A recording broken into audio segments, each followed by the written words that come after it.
one place to start, though, the latest developments when it comes to Harry Kane. A meeting between Spurs chairman Daniel Levy and Bayern Munich scheduled for yesterday, we know, has now been moved to Monday. The topic, Kane's future. Bayern, public in their interest of Kane this week. Apart from that, Darren, not an awful lot has changed since we last spoke on Kane's future on this show 7 days ago. Yeah. Fielded an awful lot of calls on the subject. If you want to get in touch, 03717 223344 and have your say on Kane's ongoing the ongoing saga around Harry Kane's future. It's another 7 days that's passed for Ange Postecoglou, who is left waiting and wondering what next. Yeah, it's getting, even as a Spurs supporter like myself, it is getting a little bit boring now that this situation is still arising. And then as a pundit myself, we're talking about this again, this situation. Now, the person I do feel sorry for, you've mentioned him, Ange Postecoglou. He wants to know what is going on with his number 9, with his star player. Now, the fact Daniel Levy is meeting, all rumours are being true, is meeting Bayern Munich, means something is happening. Now, I'm shocked that once this is agreed, that we're not going to see a little bidding war potentially with Premier League clubs. Are you shocked that Levy is even willing to engage in these conversations with Bayern? No, I'm that not. He is willing to meet representatives of Bayern Munich in London this week. It leaves not a small crack in the door, something far more significant, right? Yes, it does. Reading between the shocked. lines, we're getting an awful lot now from the Spurs end. It looks like Harry Kane has given the go-ahead. It looks like Tottenham are potentially giving the go-ahead. Now they just need to iron it out, iron the deal out, iron the fee out.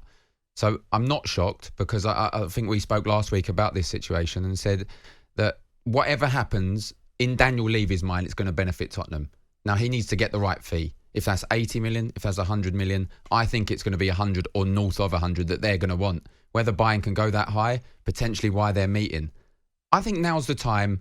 No one will put him past Harry Kane to leave. I'm shocked that he doesn't want to, or he's perceived to not want to stay in the Premier League. I know Daniel Levy won't probably do deals with Manchester United, for instance, or definitely not Chelsea.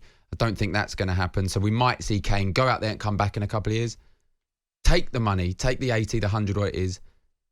Someone mentioned it last week. Go and sign Ivan Toney. I know he can't play till January, but you've got a proven Premier League goal scorer that can come into the team in January, 20 plus goals again.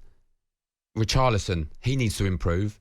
He will improve. I said this last week to you. I don't understand the feeling that Tottenham, and I've said it myself, so I'm contradicting myself to a certain degree, that Tottenham would have been right down the bottom of the league if it wasn't for Harry Kane's goals. Now, they would have if they solely took Harry Kane's goals out, but other players would have contributed. If it wasn't Kane, Richarlison may have got 10, 11, 12 goals. Son would have popped up with a few more. Other players would have popped up with a few more. Kulusevski, players like this. So midfield would have come through. So you would have been lower than you are now. You'd have struggled more, but it wouldn't have been down like 17th, 16th, like it's been said. Is it important that Postecoglou is involved, present, of course, in these conversations that take part between Bayern and Levy next week? But his point of view comes across, because we know that Spurs certainly do like the look of the young 18-year-old at Bayern. Yeah, Matthias Tell. Yeah, 75 million potentially Tell on loan.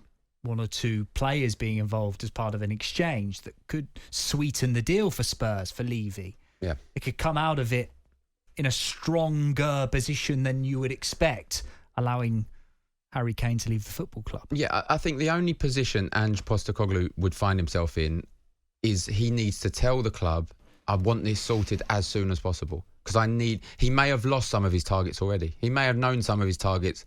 He would have come into the football club. He's not silly. He would have known Harry Kane is potentially leaving. So before he even arrived, who can I replace him with? He may have lost a few of those already. So he needs to put his point across. I don't think he's going to have any more power in this, any more contribution in this. He needs to just say, get this sorted as soon as possible, and let's try and rectify the position and change and try and get someone that we want in, as opposed to it lasting and going on and on and on till the end of the transfer window. Deadline day or a couple of days before, you get it done, and you can't go out and buy no one. Not knowing that you can try to replace those goals. But or following conversations next week, you would expect things to move at a more rapid pace. You know what Daniel Levy's like, though. You know what he's like. If he goes out there, we don't know what the offer is. If it's 75 plus a player, he may say, nope, don't want the player, don't want 75, I want 100. If BeIN say no, that's it, it's gone. It's done again. But a year left on his deal. He's not getting £100. He has no fear of £100 this. million, I should say. He's not, he certainly won't. But again, £100 won't go very far. Yeah, exactly. You know what I mean? Might buy me that. I'm not sure. No, absolutely. You've injured your knee now. But like a year left in his deal, these BeIN are also going to have to be. They will be drawing a line in the sand. Yeah, I think it will be different. We'll be talking about Caicedo later. I think BeIN will be different to what Chelsea are going to be. I think they'll say no, you take 75 or you take 80 or nothing. And I think Daniel Levy potentially, unless he gets what he wants, he'll take nothing. And then again, he will feel that that's also benefiting Spurs, because Harry Kane will be with Spurs, a world-class player, for another season. They have to get this sorted as soon as possible.